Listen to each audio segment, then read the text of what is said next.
Voici une très jolie maison. Elle se trouve aussi dans un très beau quartier résidentiel des États-Unis et a priori, on serait très content d'y vivre. Mais détrompez-vous, à l'intérieur, il y a une scène digne des pires films d'horreur, avec le cadavre d'un homme, du sang partout, y compris sur les murs.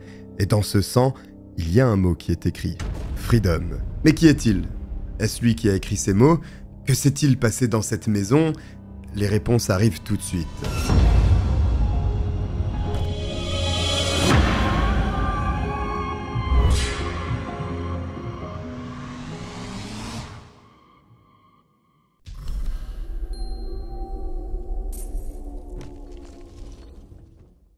La capitale américaine du Kansas, ce n'est pas Kansas City, c'est Topeka.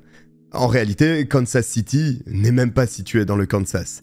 Elle se trouve dans l'état voisin du Missouri, certes collée à la frontière, mais elle n'est pas dans le Kansas. Les États-Unis, c'est un cas un peu complexe pour les fanats de géographie. Entre les villes qui prennent le nom d'un état mais ne se situent pas dans le dit état, les noms des villes volées un peu partout dans le monde, et plusieurs villes qui portent le même nom, c'est un véritable défi. Tout ça pour vous dire que l'on va bien au Kansas, entre Kansas City et la ville de Topeka, à Lawrence. En janvier 2014, Lawrence est une ville tranquille de 90 000 habitants. Elle regroupe des milliers d'étudiants parce que juste à côté de là se trouve l'université du Kansas, où ils sont près de 25 000. Sauf que ce vendredi 17 janvier, autour de 23 h, pas de fin de semaine facile pour les agents de police de Lawrence.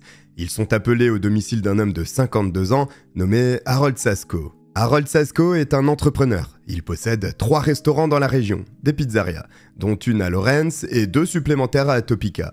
Il héberge également une jeune femme de 19 ans qui est l'une de ses employées, Sarah McLean. Sarah avait des problèmes chez elle avec sa famille. Harold lui a donc proposé de l'accueillir, ce qu'elle a finalement accepté. Et si elle a dit oui, c'est parce qu'elle considère cet homme comme une figure paternelle, le père qu'elle n'a jamais eu en réalité. Seulement, voici que quelques heures plus tôt, le père de Sarah a signalé sa disparition. Il n'a aucune idée de l'endroit où pourrait bien se trouver sa fille et ne parvient plus à la contacter. C'est un comportement inhabituel pour la jeune Sarah qui, même si elle a décidé de quitter le logement familial, reste en communication régulièrement avec ses parents. Sans nouvelles de sa fille, depuis de trop longues heures, et sans aucune idée du lieu où elle pourrait se trouver, le père de Sarah a passé le relais à la police de Lawrence. C'est donc ce qui explique la présence des agents chez Harold Sasko ce soir du 17 janvier 2014. Ils viennent vérifier si Sarah ne se trouve tout simplement pas à l'endroit où elle loge, et en cas d'absence de sa part, ils récolteront les informations que l'homme de 52 ans pourra leur fournir. Mais cela fait déjà plusieurs fois qu'ils toquent sans obtenir de réponse. La porte d'entrée semble verrouillée également. Par mesure de sécurité, les policiers font le tour de la propriété afin de contrôler que tout va bien ici. Et ils observent à travers les fenêtres de la maison. C'est alors que les agents arrêtent soudainement leur ronde. L'un d'eux vient d'apercevoir ce qui fait basculer leur enquête pour personnes disparues en enquête criminelle. À travers les carreaux, un policier aperçoit les pieds d'Harold Sasko, qui se trouve allongé au sol. Il frappe alors sur la vitre pour obtenir une réaction de l'homme, mais il ne bouge pas. La décision est prise d'enfoncer la porte d'entrée afin de porter secours à cette personne qui semble avoir perdu connaissance. En arrivant à hauteur d'Harold, les agents découvrent que l'homme a les mains attachées dans son dos. Mais surtout, il y a du sang absolument partout, sur les murs, les meubles et bien sûr au sol, où des litres semblent avoir coulé. En réalité, Harold Sasko a quasiment été décapité. Il a été égorgé avec une telle violence que sa tête est à 2 doigts de se détacher du reste de son corps. C'est un lieu de crime choquant pour des policiers, pourtant expérimentés, mais la panique commence à monter, même pour eux. Cependant, il faut conserver son sang-froid, parce qu'il y a eu un meurtre à l'évidence, mais une jeune fille reste introuvable, et elle a peut-être été enlevée. Si c'est le cas, la vie de Sarah McLean est sûrement en danger, et il faut agir rapidement. Et à ce stade, les enquêteurs ignorent encore qu'ils mettent les pieds dans une affaire aux multiples rebondissements, avec une conclusion terrible. Le premier réflexe pour tenter de résoudre ce meurtre, ainsi que sauver la vie de Sarah, c'est d'étudier le passé de la jeune femme de 19 ans. Sarah McLean est née en 1994 dans l'état du Texas, à Topeka, où elle grandit également. Au départ, rien n'a signalé dans la vie de Sarah, qui est élevée par ses parents et connaît une scolarité des plus classiques. À l'école, elle se fait des amis. Elle est drôle, populaire et tout se passe pour le mieux. Jusqu'à l'adolescence en tout cas. Parce qu'à ce moment, le couple que forment son père et sa mère commence à se fissurer. Finalement, alors qu'elle n'a que 16 ans, ses parents prennent la décision de mettre fin à leur union par un divorce. Sarah ne s'est jamais entendue avec sa mère, et logiquement, elle préfère passer le plus de temps possible avec son père. Cette séparation affecte particulièrement l'adolescente, qui se sent un peu abandonnée par des parents trop préoccupés à gérer la rupture sur le plan juridique, et elle se rapproche des mauvaises personnes lorsqu'elle entre au lycée. Elle consomme souvent de l'alcool, de la drogue, et fuit la maison dès qu'elle en a l'opportunité. C'est dans ce contexte que débarque Harold Sasco. Il est né en 1961, il a 52 ans et son profil est à des années-lumière de celui de Sarah. Lui n'a jamais connu de moment aussi dur que l'adolescente. En réalité, il a toujours été très bien entouré et il nourrissait, déjà très jeune, de fortes ambitions. Au fond de lui, alors qu'il vient à peine d'entrer dans l'adolescence, il sait qu'il veut devenir entrepreneur. À 14 ans, il travaille déjà dans une pizzeria et au final, c'est dans ce domaine qu'il réussira, avec 3 restaurants dont il sera le propriétaire. C'est ainsi que les destins d'Harold Sasco et Sarah McLean se sont croisés, l'adolescente occupant un poste de serveuse dans l'un des établissements de l'homme d'affaires. Et Harold est une personne avec la main sur le cœur. Au-delà d'être bon dans la gestion d'entreprise, il donne énormément, notamment à l'église du coin, ce qui permet de nourrir des sans-abri. Il leur apporte même des pizzas de temps à autre. Le gérant fait aussi très attention à ses salariés qu'il chouchoute. Il s'implique à 100% et il a même développé un programme de mentorat pour les jeunes qui intégreraient son entreprise. Sarah a bénéficié de toutes ces aides mises en place par Harold, avec qui elle a travaillé dès l'âge de 14 ans. Puis à 17 ans, peu après le divorce de ses parents, Sarah garde son emploi dans la pizzeria, mais son salaire n'est plus de l'argent de poche. Elle souhaite occuper son propre appartement et gagner son indépendance. Sauf que son emploi n'est qu'à temps partiel. Il n'y a pas de poste à temps plein et elle ne réussit pas à décrocher un second travail d'appoint qui lui permettrait de devenir locataire.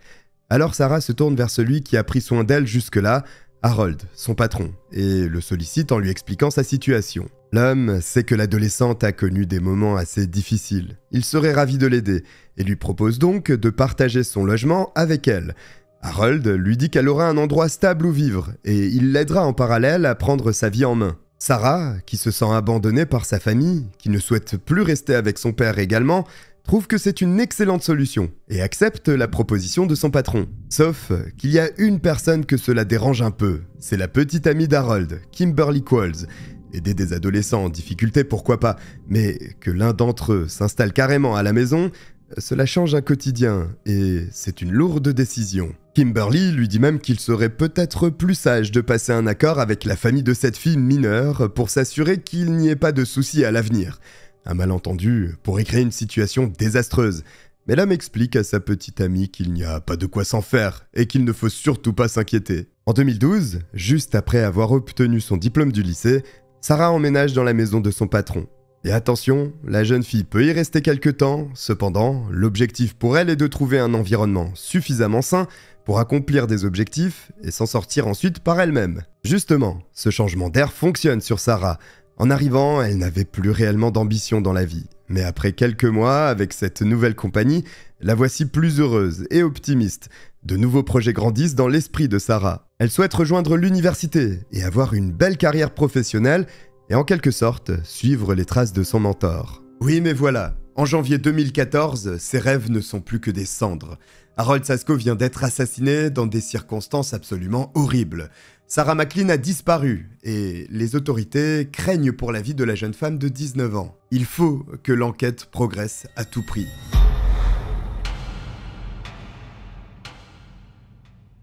Le 17 janvier 2014, la police de Lawrence découvre le cadavre d'Harold Sasco dans sa maison, située au beau milieu d'un quartier tranquille de la ville. À l'origine, ils étaient venus voir Sarah McLean, qui habite ici, mais qui ne donne plus de nouvelles à sa famille alors qu'elle aurait dû voir ses proches, ce qui a créé une certaine inquiétude chez eux. Et voici que le cadavre de celui qui l'héberge est découvert, la gorge tranchée et ligotée.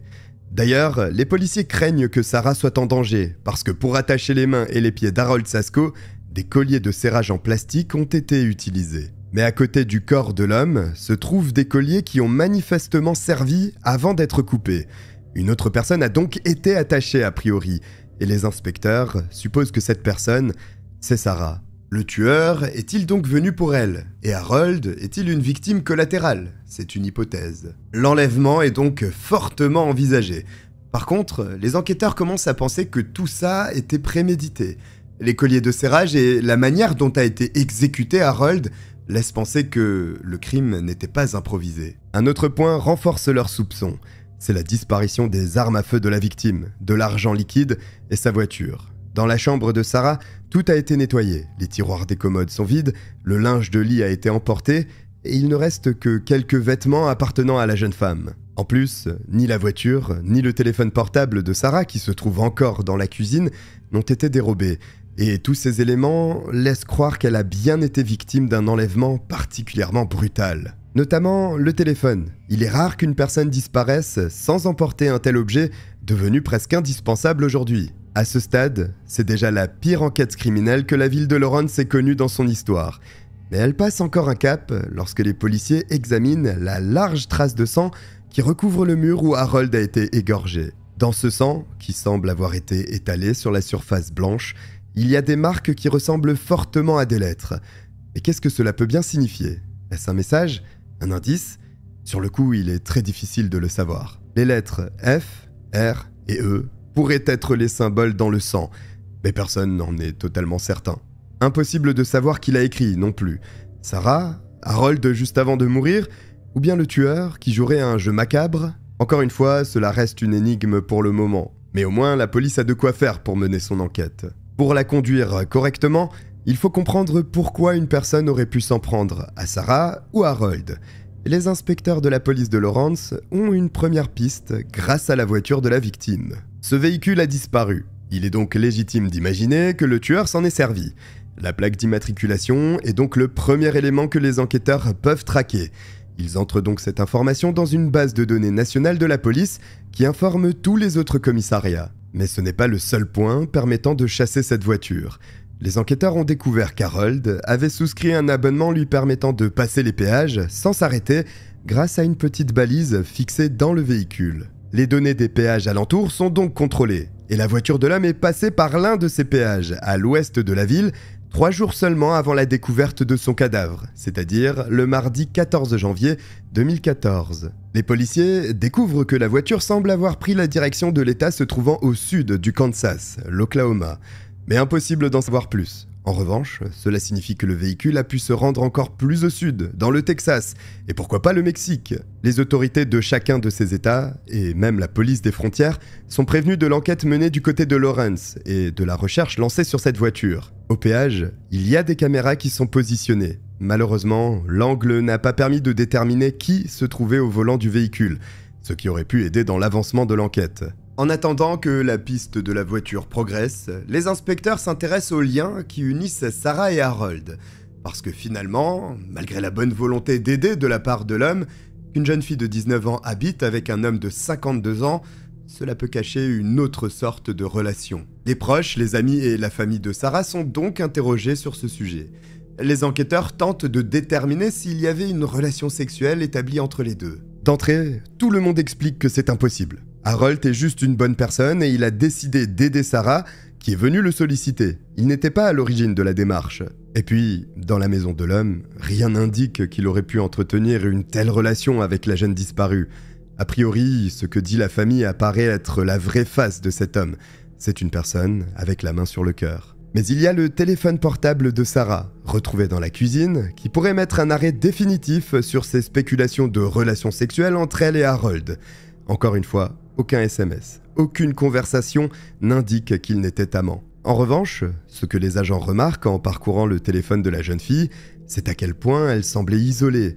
Elle n'a que très peu de contacts enregistrés. Elle n'utilise aucun réseau social et il semble que les seules personnes avec qui elle communique soient ses collègues du restaurant et son patron, Harold. Et même ses collègues, que les inspecteurs ont interrogés, n'ont pas réellement de matière à apporter au sujet de Sarah. C'est une jeune femme qui fait bien son travail, elle est agréable et souriante, mais finalement ne semble pas la connaître plus en profondeur. Les agents qui envisagent toutes les possibilités, y compris que la jeune femme soit à l'origine du meurtre, n'ont pas réellement de raison de creuser en ce sens. Elle ne possède pas de casier judiciaire, tout la décrit comme une fille agréable, et l'investigation commence à prendre du plomb dans l'aile. Le mystère s'épaissit autour de cette affaire décidément très curieuse. Un événement se produit pourtant le lendemain, moins de 24 heures après la tragique découverte chez Harold.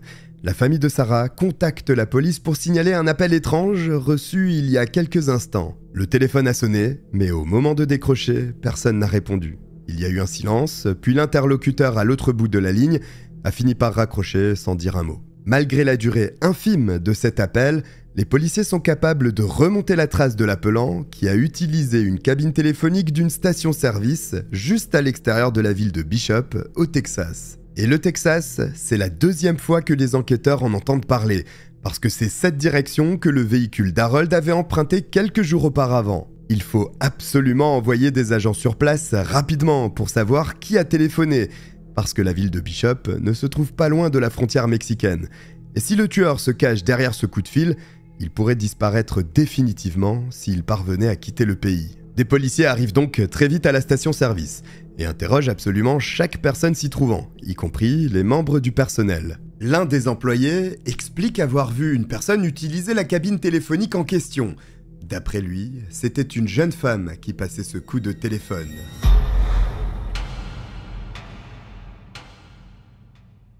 Cela fait seulement 24 heures qu'Harold Sasco a été brutalement assassiné et que Sarah McLean a disparu mystérieusement, certainement victime d'un enlèvement. Pourtant, l'enquête a déjà connu de multiples rebondissements et a bien failli finir parmi les dossiers non résolus. Seulement, un coup de téléphone a remis en piste les enquêteurs qui cherchent un suspect du côté du Texas, non loin de la frontière mexicaine.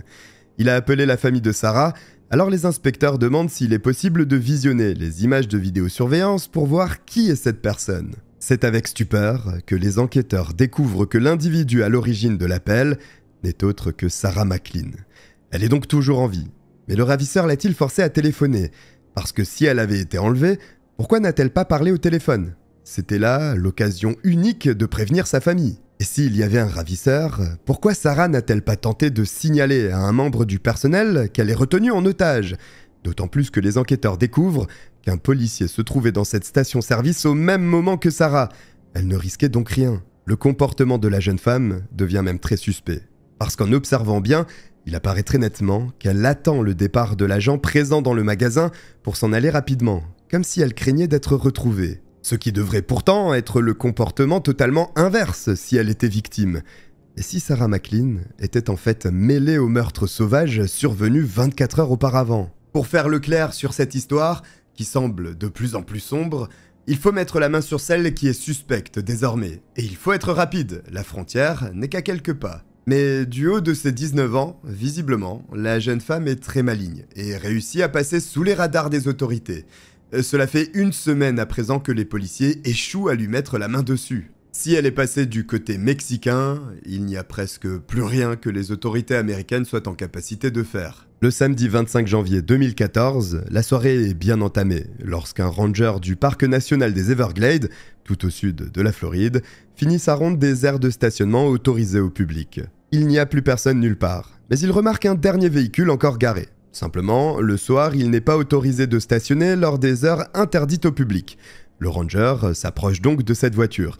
Il pensait qu'elle serait vide, mais pas du tout. Il y a une jeune femme recroquevillée sur la banquette arrière. L'homme réveille la jeune femme et lui dit qu'il est interdit de se garer à cet emplacement. En même temps qu'il lui signale cette interdiction, il remarque qu'elle semble vivre dans sa voiture.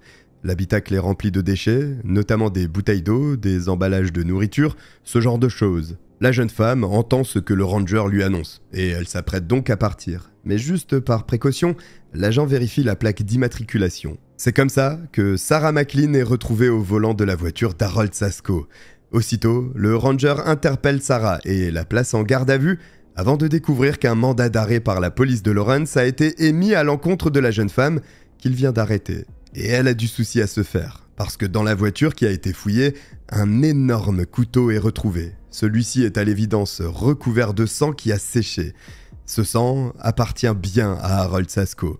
Mais alors Sarah est-elle la tueuse? Comment est-ce possible? Pourquoi la jeune femme aurait quasiment décapité une personne qui ne voulait que son bien?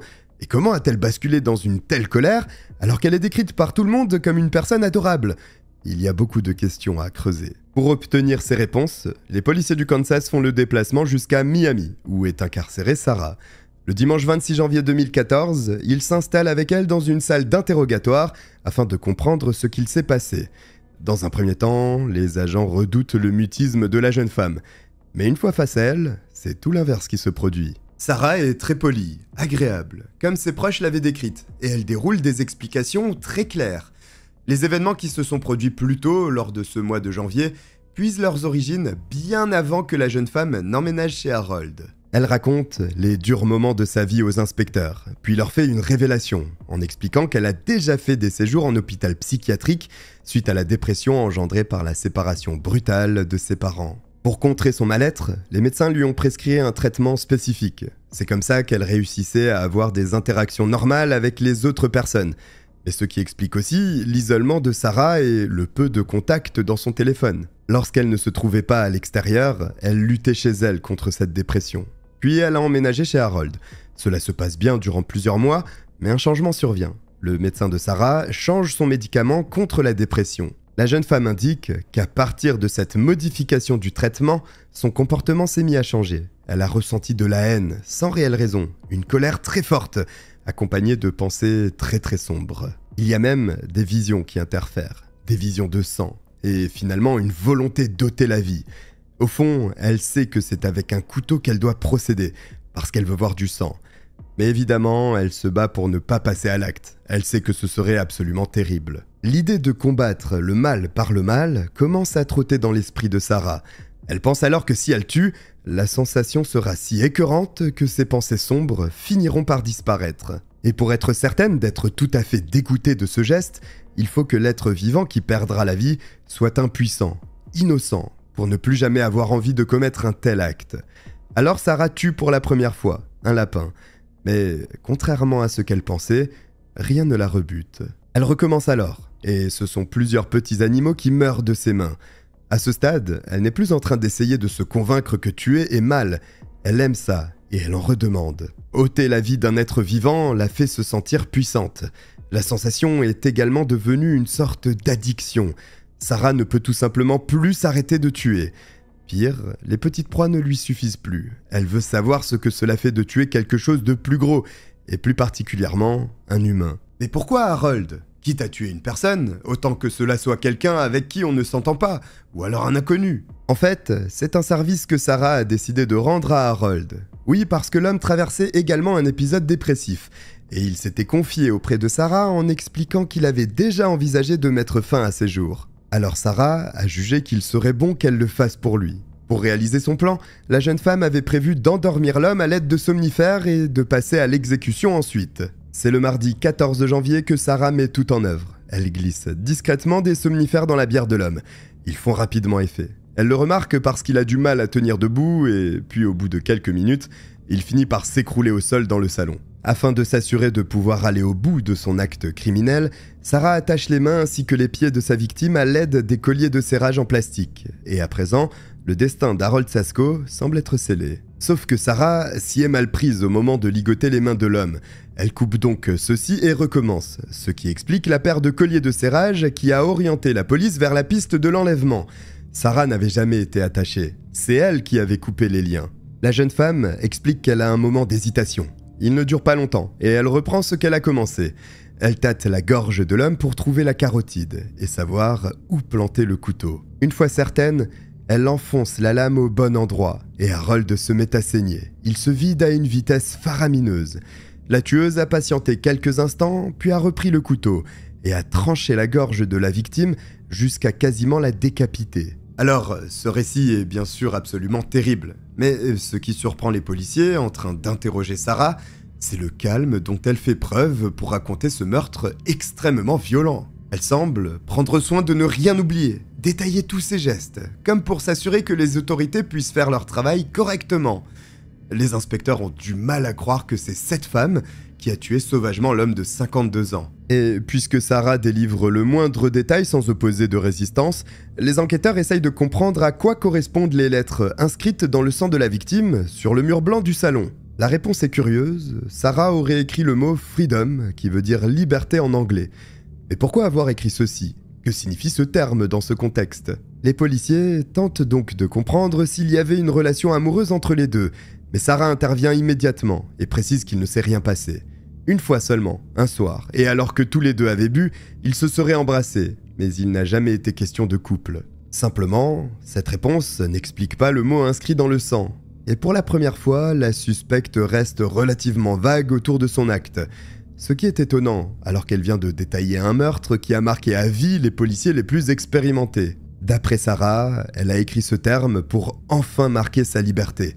Elle pourrait mener la vie qu'elle souhaite, sans être dépendante de qui que ce soit.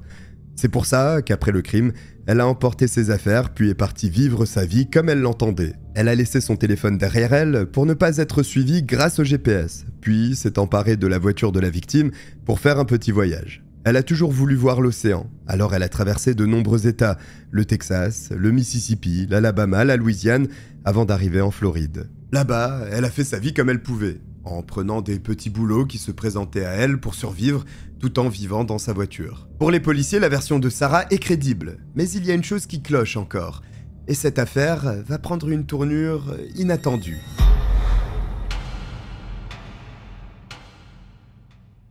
La police a retrouvé Sarah McLean. Tout le monde pensait d'abord qu'elle avait été victime d'un enlèvement et que sa vie était en danger après le meurtre d'Harold Sasko, l'homme qui l'hébergeait. Mais en réalité, c'est elle qui se trouve derrière ce massacre. Au cours du mois de mars 2015, le procès de Sarah McLean débute. L'accusation est certaine de faire condamner l'accusé. Il faut dire que les preuves accablantes sont légion. La jeune femme a été retrouvée avec l'arme du crime, elle connaissait la victime et logeait chez elle, il y a des preuves médico-légales qui se sont ajoutées, et surtout, il y a les aveux de Sarah. Aveux qui concordent tout à fait avec les preuves découvertes sur le lieu du crime et là où elle a été retrouvée. Dans ce genre de situation, aux États-Unis, c'est-à-dire quand il y a une montagne de preuves qui est si solide que le procès est gagné d'avance, un accord est proposé à l'accusé. Cela permet de gagner du temps, l'accusé obtient une peine légèrement plus favorable et le procureur évite le moindre risque d'acquittement. Dans le cas de Sarah, un accord prévoyant une peine d'emprisonnement de 25 ans est mis sur la table. Sauf que cet accord est refusé par Sarah, parce qu'elle revient sur ses aveux en expliquant que ce n'est pas elle qui a tué Harold Sasko, mais une certaine Alyssa. Voici un nom qui est prononcé pour la première fois dans cette affaire, et tout le monde est pris de court, notamment l'accusation qui semble perdue. Qui est cette personne? Qui est Alyssa? C'est l'avocat de Sarah qui apporte la réponse. Sarah est en fait atteinte de troubles de la personnalité. Il y a plusieurs personnes en elle, et parmi elles se trouve Alyssa. Là, l'accusation se trouve dans de beaux draps. Les preuves étaient si évidentes que le profil psychiatrique de Sarah n'a pas été approfondi. Pourtant, souvenez-vous, la jeune femme avait mentionné son passage en hôpital psychiatrique lors de son interrogatoire. Cette défense pourrait-elle donc fonctionner et sortir Sarah d'affaire? C'est alors un témoin clé dans ce procès qui s'installe à la barre, un expert psychiatrique qui s'apprête à apporter la lumière sur le trouble dissociatif de personnalité de Sarah et surtout expliquer si oui ou non elle était consciente de l'acte qu'elle a commis. Nouvelle désillusion pour l'accusation. Ce psychiatre affirme que Sarah n'avait pas l'intention de tuer. Elle n'était pas en pleine capacité de ses moyens au moment du meurtre à cause de ce trouble dissociatif de la personnalité. Pour l'expert, Sarah McLean est donc innocente du crime dont on l'accuse. Il détaille, la majorité des personnes atteintes de ce type de trouble ont connu des traumatismes durant leur enfance. La plupart du temps, il s'agit de graves maladies ou alors d'abus. D'après le psychiatre, Sarah est un véritable cas d'école. Alors qu'elle n'avait que 6 ans, elle aurait subi des abus de la part d'un voisin. Et c'est à ce moment que les troubles semblent avoir démarré. À l'âge de 16 ans, elle aurait été agressée sexuellement par un autre homme âgé de 20 ans. Et c'est ce qui aurait généré une haine profonde chez l'adolescente et aggravé le trouble dont elle souffre depuis son enfance. C'est alors que Sarah est morte intérieurement et que d'autres personnalités ont pris place dans son esprit. Il y a Vanessa, qui est la plus présente et qui ressemble un peu à Sarah mais beaucoup plus timide. Puis il y a Mila, elle est quasiment effacée, très discrète et elle n'apparaît presque pas en public. Et enfin, il y a Alyssa. Cette troisième personnalité tranche avec les deux autres. Elle est agressive, violente et joue un rôle de protection. Alyssa protège Sarah.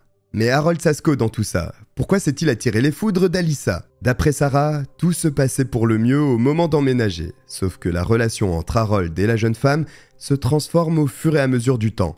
D'après elle, Harold s'est mis à consommer de l'herbe et à boire en quantité de plus en plus forte. Il se saoulait littéralement. Et lorsqu'il se trouvait dans cet état, l'homme devenait très entreprenant, au point de draguer lourdement Sarah.